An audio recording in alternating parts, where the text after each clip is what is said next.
Where are yous? There yous are, man. Away. We've got a Warhammer adventure to go on, man. My bad finger. This definitely isn't the second time I recorded this. And that intro as well. They're going to kill me viewership. I helped retain a lot of them. Hopefully retain you. Enjoy the rest of the video. And don't worry about my finger. It's absolutely fine now. I've also returned from Kielder safe and sound, which given my track record, that's a win. Going out into the forest and not hurting yourself, that's a win in my books. Like. Today, I am going to be converting, you can probably see him here, Fefnir Rann into a custom Black Templar Marshal and Imperial Fist Primaris Captain with or without Storm Shield. He's got a shield in. At the same time, as you are seeing the kit bash happen, I'm going to talk through my 3 main tips of kit bashing. These 3 tips will hopefully keep you on track. It'll hopefully help you produce a beautifully stunning miniature at the end of it, and hopefully will just set you in good stead for the future. My name is George Fist. Welcome in. Grab a cuppa, which I've drank because I've already filmed this once, or your preferred drink, and let's chat Warhammer. There are 2 main reasons I need to talk about why I'm changing my Imperial Fists to Imperial Templars. There's definitely a chapter already named that, but hey ho, is what it is. That's my headcanon. Throughout this video, I'll be passing back to myself as well around that. Now, I am filming at Kielder Reservoir, and I wanted to talk you through why. Also, if anyone recognises this bridge, please do put it in the comments. It is now quite iconic. It's been on a film. Me and my wife are going for a long walk today for the bank holiday weekend, and I thought it would be nice to put something on this miniature that would actually remind us of this day. Probably like a rock and some twigs for the bases, but just something that I can whack on there that would look nice and just help us remember. There's the bridge. For any guessing. On a side note, I did not phrase that very well. I'm going to be thrown back to myself in Kielder to talk about why I'm doing what I'm doing with my Imperial Fists and Black Templars. Also, part of the reason is money, as it'll come on to. Subscribe, because next month I'm going to be showing you how you can get 2 armies for the price of about 1.5. Okay, let's go over the first tip. Plan twice, build one. And I spent last night planning out exactly what the conversion steps are. Obviously, failed it there. But then I started getting kits out, spare parts out and stuff, and it let me write down this section. I'm still new to converting, but I find this is very helpful in order to keep us on track, so I do recommend doing that for anyone. In this instance, I planned twice and built once, but plan as many times as you need to plan. It's just I happen to nail it on the second try this time. In my plan, I knew I wanted to take this 30k mini, make them look like you've been crusading for about 10,000 years, and then blah, here he is there in the 40k millennia. I also wanted to make sure it reflected both looks.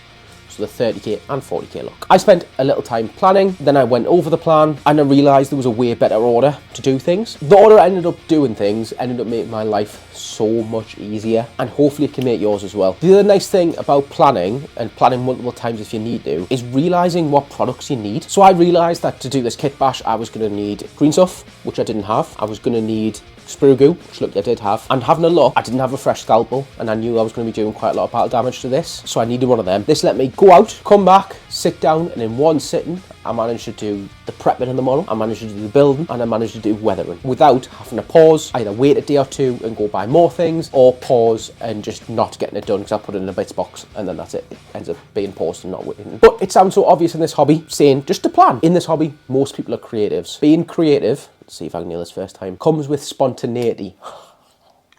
First time again. And I know all this because I do it. I do it all the time, and I know you do as well. So get yourself a notebook, get yourself a pen or a pencil, whichever you prefer. Sit down and plan out your project. View the planning phase as well as part of the spontaneity. I randomly sat down one night and did the plan. I had the idea in my head, but I randomly sat down one night and did the plan, and it was such a good creative outlet, a different creative outlet than just ripping everything out of the box and building, which was quite nice. The first reason is partly an in-game reason. I like to vary the armies that I play, but that's pretty expensive to do. If you want to see how actually expensive it is, you can go look at the Kieran show, and they break down each army's cost.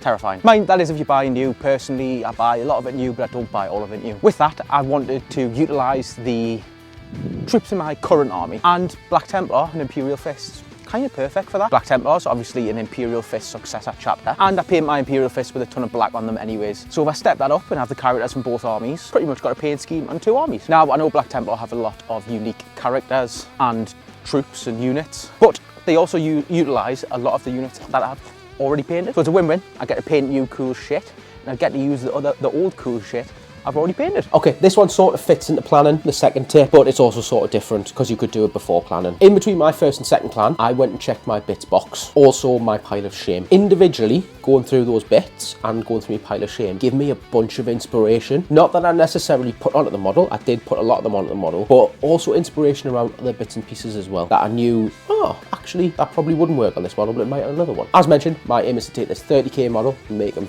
crusade for 10,000 years and then spit out as a 40k model, as a marshal, as a weathered veteran, as someone who's been through some shit. And that's where I stumbled across the optional Hellblaster Sergeant plasma pistol arm, the robot arm. The robot arm combined with the 40k plasma pistol makes it look like he's been doing some stuff. Arms blown off and he's got a robot arm surgically attached. He's now going out to purge the galaxy of the alien, the heretic, and the witch. He is doing some Black Templar and Imperial Fist stuff. The helmet, I've got no idea where that part came from. Absolutely none. But it looks ancient. It looks grimdark and 40k, which is perfect for what I needed. Originally, I was just going to put a normal intercessor helmet on, or look for a sergeant one, or do some of the bits. I wasn't quite sure, but then I found this one. Now, in my headcanon, it looks like his skull is now being used as a helmet. Maybe it's been ceramite plated, and then his skull's grown over or whatever. Something really fucking grimdark. And all of that because I went through my bits box and got some inspiration. And I still don't know where this helmet comes from. If you know, please comment down below if you know where that comes from. I'm actually quite curious. I couldn't find anything online about it. I also have a bunch of the Combat Patrol magazines that I bought cheap. Now, it's a very privileged position to be in, to be able to have loads of these Combat Patrol magazines lying around for bits and for other things that might not necessarily turn to an army. I'm very privileged because of that. I know I am. But it did provide some inspiration. For example, I know there's an Infernus Sergeant upstairs that I'm going to get out of that box that they're in, and I'm going to turn that into a Castellan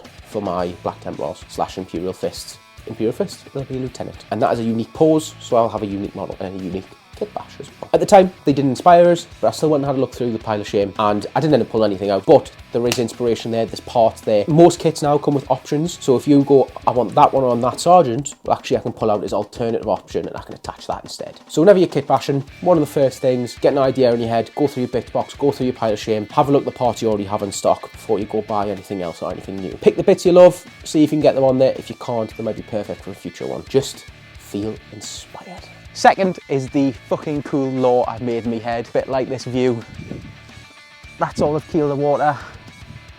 That there's weird something or other. It's pretty fucking cool. So, bit story time. After the Siege of Terra, Rogaldorn was grieving. I'm not going to be able to look at the camera for this. And he was presented with the Codex Astartes. The combination of grieving, given orders that he didn't believe in, and the anger of being betrayed and it causing a galactic war. He reunited with his disgraced son, Sigismund, acknowledged the divinity of the Emperor, and alongside his once disgraced sons, changed the Imperial Fist and formed the Imperial Templars, with the view that the only way to defeat Terra's greatest enemies, the Xenos, the Heretic and the Witch, went on an eternal crusade alongside Sigismund and the Imperial Fist at Legion strength. Now, with Dawn missing and Sigismund long dead, the Imperial Templars are fractured, with some of their numbers turning to the Codex Astartes and forming little chapters.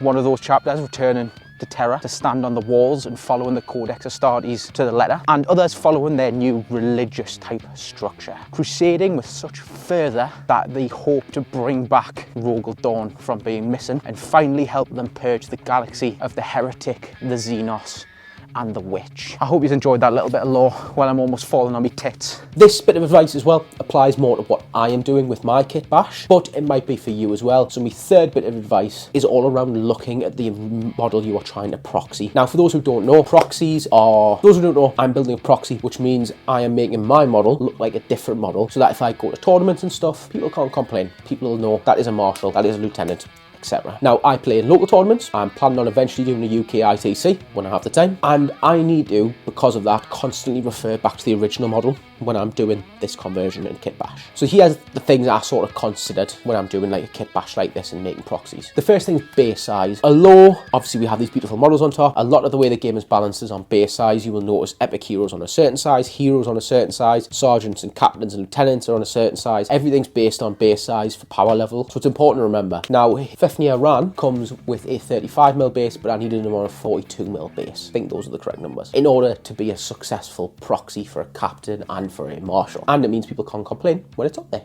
because it's the same size. The other thing is WYSIWYG. Again, for those who don't know, it is what you see is what you get. This essentially refers to, in the Warhammer space, as he has a plasma pistol and a weapon. That means he has a plasma pistol and a weapon. This used to matter more in previous editions, when the gear, as in the weapons, cost extra points. It doesn't matter as much in 10th. Personally, I like to do it especially for proxies. It just means people can't complain anywhere near as much. Now, I knew both the Marshal and the Captain can have a plasma pistol and a power weapon, and the Captain can also have a storm shield. Because of this, I wanted to make sure the WYSIWYG was pretty much correct. Originally, I was going to put a holster onto the Mini and just have him with 2 power weapons. When I found that arm, I thought, he can be WYSIWYG, why not be WYSIWYG? And it got us to add all that cool lore in around him blowing off his arm, and it helped him tie more into the 41st millennia with the new shoulder pad, because obviously his arm's been blown off, etc, etc. And finally, the last thing I consider, because obviously like I say local tournaments and ITCs, is size and profile of the model and height. I put this model on rocks because 30k models are a little bit smaller than 40k, and if you put him next to a Captain, he's a tiny bit shorter. So putting him on rocks not only helped him have an epic sort of stance, he looks like he's sort of walking through an absolute massive battlefield, but a little bit higher,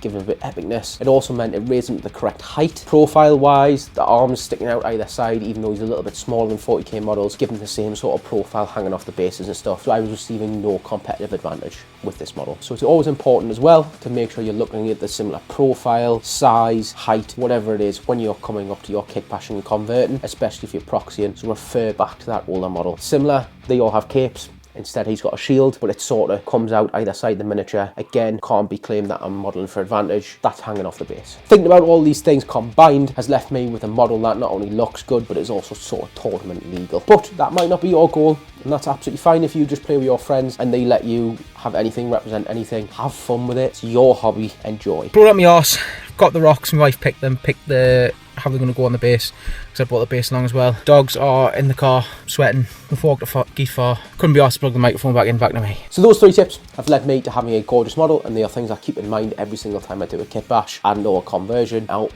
especially a proxy. The paint job you're seeing right now, there is a tutorial for that on my YouTube channel. It is one of my longer form content. I'll put a card in if I can remember, so go back and have a look at that if you'd like to see how it was painted. But I did spend a little bit extra time on him because he's a character. Finally, a massive thank you to everyone who's been liking, commenting and subscribing. I work for my own business. My goal is not to be a full-time content creator, not in the slightest. At most, I want to be able to give back to a community that I might be able to build. A bit like I look up at Flash and Badger painting. He gives away a lot of things. That's what I'd like to be able to do. And I also love camera gear and stuff, so being able to maybe buy more of that in the future, something I like to do. So if you'd like to support that and hopefully support me to eventually give back to all of you, liking, commenting and subscribing is the best way to help. And remember, let's continue the hobby together.